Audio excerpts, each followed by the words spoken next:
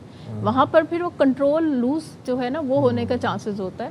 تو ایسے میں پھر ویجیلنٹ رہنے کی ضرورت ہے گھر والوں کو۔ جیسے اب وہ جو کیس ہوا ہے، بچی بہت چھوٹی تھی، آپ ٹرسٹ یہ نہیں سوچ سکتے ہوں گے کہ کوئی گھر اپنا ہی ریلیٹیو ہے وہ کچھ ایسا کر سکتا ہوگا، لیکن پھر بھی بہت سے پیرنٹس ہمارے پاس جو آ رہے ہوتے ہیں نا، پیرنٹس جو کلائنٹس بھی آ رہے ہوتے ہیں، بچپن میں کہیں نہ کہیں 90% کہیں نہ کہیں ابیوز کی ہسٹری ہوتی ہے، لیکن رپورٹ نہیں کیا گیا ہوگا یا والدین کو بتایا بھی تو والدین کو یقین ہی نہیں آیا کہ نہیں وہ گھر کا فرد ہے، وہ کیسے ایسا کر سکتا ہے، اگر بتایا بھی ہے تو والدین نے آگے سے ان کو یقین نہیں آیا ہوگا کہ کوئی ایسے کر کیسے سکتا ہے۔ تو اب ہمیں پتہ چل گیا کہ کوئی بھی ایسا کر سکتا ہے، تو اس میں آپ ہر کسی پہ بھی ٹرسٹ نہیں کر سکتے۔ پیرنٹنگ میں کہاں پہ لوپ ہولز آ رہے ہیں؟ پچھلے 20-25 سالوں میں جو جنریشن بڑی ہوئی یا جو پچھلے 20-25 سالوں میں جو ہمارا معاشرہ اس نہج پر پہنچ گیا کہ انسانوں کی جگہ درندوں کو پروان چڑھانا شروع کر دیا، درندوں کی تربیت کر رہے ہیں ہم، پیرنٹنگ میں کہاں پر لوپ ہولز آ رہے ہیں؟ پیرنٹس اپنی طرف سے کوشش کرتے ہیں کہ ان کا بچہ اچھا بچہ ہی بنے، وہ صحیح چیزوں کو ہی سیکھے، لیکن سم ٹائم یہ ہوتا ہے پیرنٹس اویلیبل نہیں ہوتے، وہ اپنے کسی نہ کسی،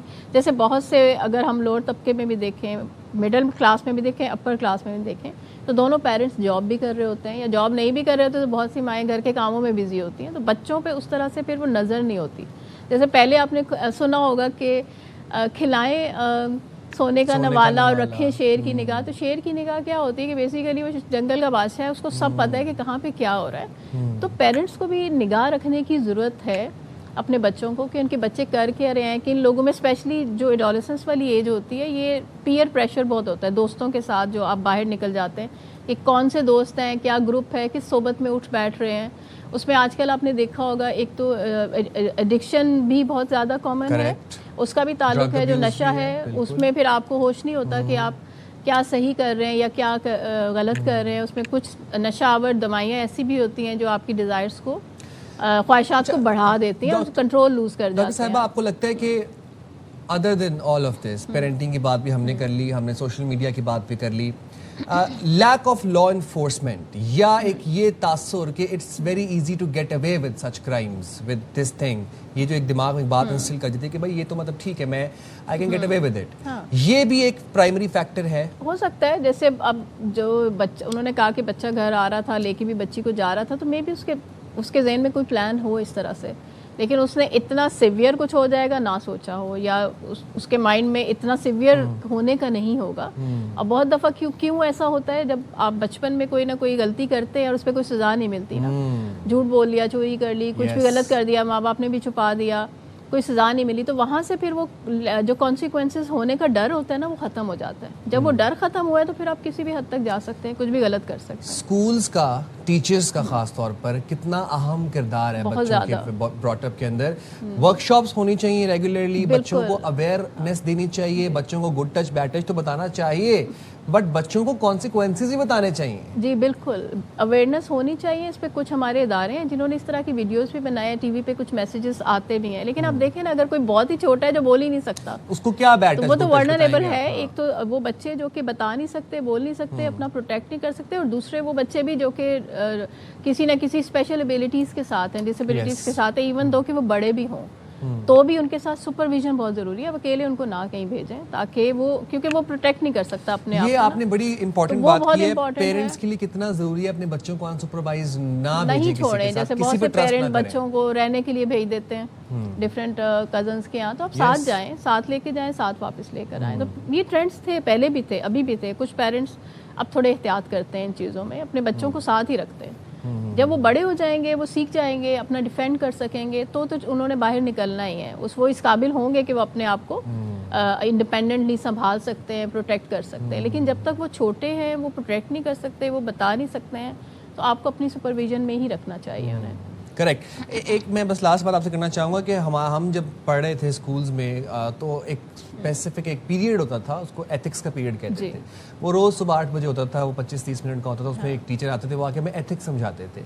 آپ کے نصاب میں یہ سب ایڈ کرنا کتنا امپورٹنٹ ہے ٹل کہ آپ یونیورسٹی تک نہ پہنچ جائیں؟ چلو یونیورسٹی میں جا کے پھر آپ کے پاس کاؤنسلر تک ایکسیس ہوتی ہے موسٹ آف دا اچھی یونیورسٹیز کے اندر, لیکن یونیورسٹیز میں کاؤنسلرس کا ہونا اور اسکولز میں ایتھکس کے پیریڈ کو نصاب کا حصہ بنانا, یہ کتنا امپورٹنٹ ہے؟ بہت زیادہ امپورٹنٹ ہے. آپ نے ایتھکس کی بات کی, ہمارے اسکول میں بھی تھا ایک وہ ہر ہفتے 1 گھنٹے کی ایک کلاس ہوتی تھی جس میں سارا کچھ سکھایا جاتا تھا. آپ کی ڈفرینٹ ایکسٹرا کیریکولر ایکٹیویٹیز بھی ہوتی تھی, تاکہ آپ کو پلیجر جو لینا ہے نا وہ کہیں اور سے لے لیں, بجائے اس کے کہ آپ نیگیٹو چیزوں سے لیں. تو نصاب کا حصہ ہونا چاہیے. آئی تھنک کچھ نہ کچھ چیزیں ابھی ہیں بھی, لیکن اس طرح سے امپلیمنٹ نہیں ہو رہا. یا پیرنٹس اور ٹیچر کے اندر نا تھوڑا گیپ بھی ہے. بہت سے پیرنٹس تو میٹنگس پہ بھی نہیں جاتے, اور ٹیچرز بلا بھی رہے ہوتے ہیں کہ آپ کا بچہ اس طرح سے اسکول میں کر رہا ہے, لیکن پیرنٹس جا نہیں رہے ہوتے, یا پیرنٹس جاتے بھی ہیں تو الٹا ٹیچرز پہ بلیم بھی کر رہے ہوتے ہیں سم ٹائمز. تو یہ اور کاؤنسلر کی جہاں تک بات ہے, کچھ اسکولوں میں ہے, لیکن ہر اسکول کے اندر کاؤنسلر ہونا چاہیے, تاکہ اسکول میں بلنگ بھی بہت ہوتی ہے نا, وہ بھی ہراسمنٹ اور بلنگ بہت کامن ہے,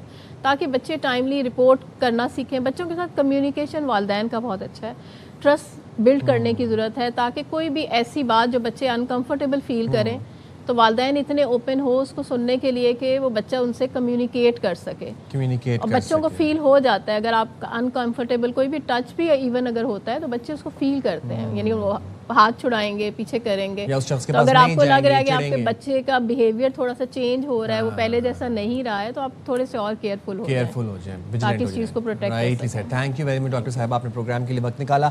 پیرنٹس کے لیے سب سے امپورٹنٹ بات یہاں پر سمجھنے کے لیے ہے کہ پلیز ہاتھ جوڑ کے آپ لوگوں سے گزارش ہے سب پیرنٹس سے, please don't leave your children unsupervised. کہیں پہ نہ بھیجیں کسی سلیپ اوورس کے لیے, رشتہ داروں کے گھر, لیفٹ رائٹ, جہاں جانا ہے خود لے کے جائیں. گھر سے باہر گلی میں چیز لینے کسی کے ساتھ بھیج دیا, پلیز یہ نہ کریں, خود لے کے جائیں, اپنے سپرویژن میں لے کے جائیں. اور بچوں کے لیے جو بچے انڈرسٹینڈ کر پا رہے ہیں, اس پروگرام کو دیکھ رہے ہیں, سمجھنے کی کوشش صلاحیت رکھتے ہیں, بچوں پلیز اسٹارٹ رپورٹنگ. آپ لوگوں کو جس دن فیل ہوتا ہے یا کوئی آپ لوگوں کو بیڈ ٹچ کرتا ہے, ایک آپ کو اندر سے آواز آ جاتی ہے نا, just go to your parents and tell them without fearing the consequences, without fearing کہ اماں ابا کیا کہیں گے, ڈانٹیں گے تو نہیں. ڈرنا گھبرانا نہیں ہے, ڈرنا بالکل نہیں ہے.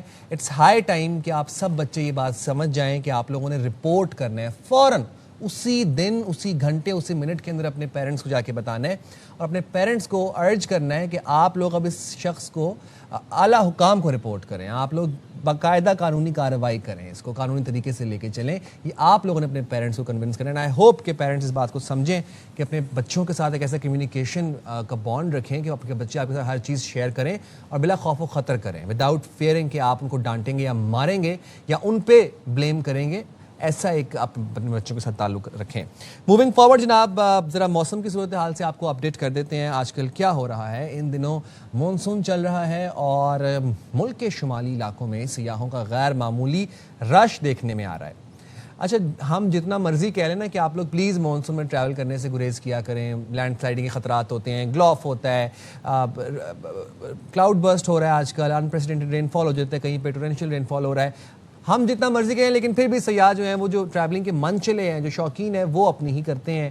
اب ناردرن ایریاز میں سیاحوں کا رش ہے. برف پوش پہاڑ, سرسبز وادیاں, شفاف دریا قدرت کا انمول تحفہ ہیں, اور یہ ہمارے انسانوں کے لیے ہیں. مگر افسوس ہے کہ انہی حسین مقامات پر بعض سیاح اپنی غیر ذمہ داری کا مظاہرہ کرتے ہیں.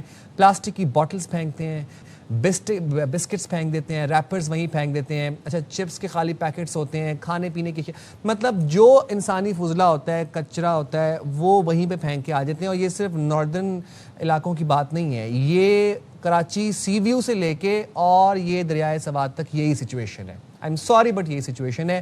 ہم تو اتنے ابھی ہمارے اندر سیوک سینس نہیں ہے کہ ہم اپنی گاڑی میں کھاتے ہیں اور جو ریپر ہے وہ باہر پھینک دیتے ہیں. تو آپ سوچیں ہم وہ لوگ جا کے پہاڑوں میں کیا کر رہے ہیں. یہ آپ جو مناظر دیکھ رہے ہیں, hats of two these youngsters کہ جنہوں نے یہاں پر یہ کلیننگ کر رہے ہیں, اور یہ ہمارے سی وی پہ بھی ہوتی ہے. بہت دفعہ کلیننگ کی جاتی ہے, لیکن اس کے بعد ظاہر سی بات ہے جب تک وہ آپ جاتے رہیں گے وہاں پر لوگ اور وہ جا کے پھینکتے رہیں گے تو پھر کتنی ہی کلیننگ کر لیں, جتنی مرضی کر لیں, گندگی وہاں سے نہیں جائے گی. شہزاد عالم ہمارے ساتھ موجود ہیں, ان سے زیادہ تفصیلات جان لیتے ہیں. شہزاد بتائیے گا کیا سچویشن ہے, اور جو سیاح آتے ہیں وہ کیوں کوڑا دانوں کا, ڈسٹ بنس کا استعمال نہیں کرتے, وہ کیوں کچرے کو پہاڑوں پہ ندیوں کے ارد گرد پھینک کے چلے جاتے ہیں. موسم کی کیا صورتحال ہے یہ بھی آپ سے میں جاننا چاہوں گا.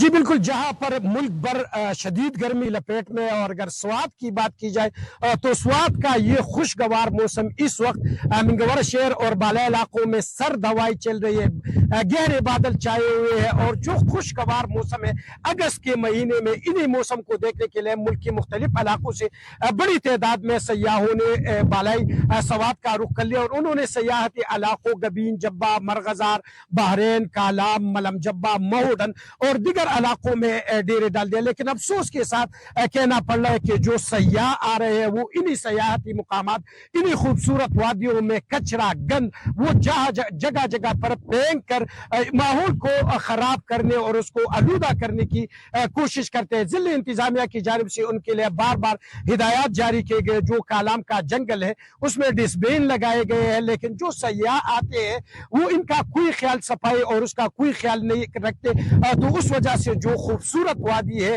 ان میں گندگی پھیل جاتی ہے. دوسری جانب اگر بات کی جائے سیاحوں کے ساتھ ساتھ جو مقامی لوگ ہیں وہ بھی کچرا پھینکنے, گندگی پھینکنے اس سے باز نہیں آتے, اور خاص کر جو دریائے سوات ہے پورا کچرا, پورا گند اس میں پھینکتے ہیں. جبکہ ہوٹلوں کا اگر سیوریج نظام دیکھ لے, ان کا گندا پانی دیکھ لے, یا جو مقامی لوگ ہیں انہوں نے جگہ جگہ پر ذبح خانے بنائے ہوئے ہیں, وہاں پر لوگوں نے جو مختلف کاروبار کر رہے ہیں وہ پورا کا پورا گند دریائے سوات میں پھینک کر دریائے سوات کی خوبصورت اور وہاں کی میٹھی پانی کو زہر آلود کر رہے ہیں. اپر سوات ڈیولپمنٹ اتھارٹی قائم کی گئی, لیکن وہ بھی گند اٹھانے, یہاں پر صفائی کے لیے, اور اس میں بھی ناکام نظر آ رہے ہیں. ان کے جو اہلکار ہیں وہ زیادہ تر منگورہ شہر یا دیگر علاقوں میں ہوتے ہیں, حالانکہ اپر سوات ڈیولپمنٹ اتھارٹی کو کالام کی فلاح و بہبود وہاں پر سیاحوں کے لیے بنایا گیا, لیکن وہ بھی ناکام نظر آ رہی ہے. اور ضلع انتظامیہ کی بھی خاص کر کوئی خاص اس طرح توجہ یا کوششیں نہیں کی جا رہے,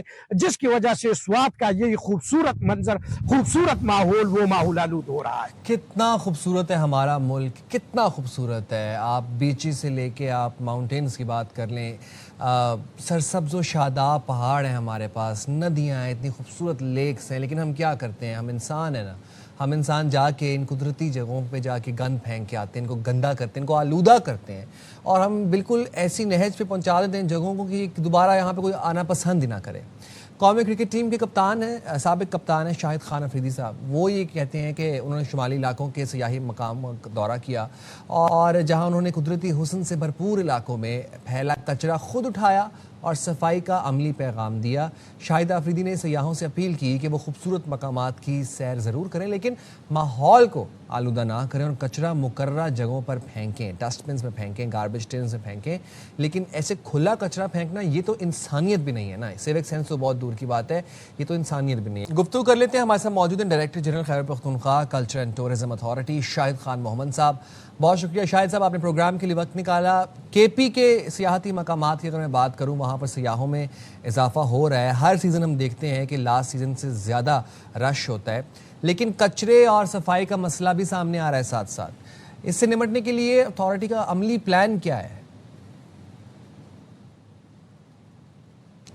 جی شاہد صاحب. اچھا, شاہد صاحب کی ہم آڈیو ریکنیکٹ کرنے کی کوشش کریں گے.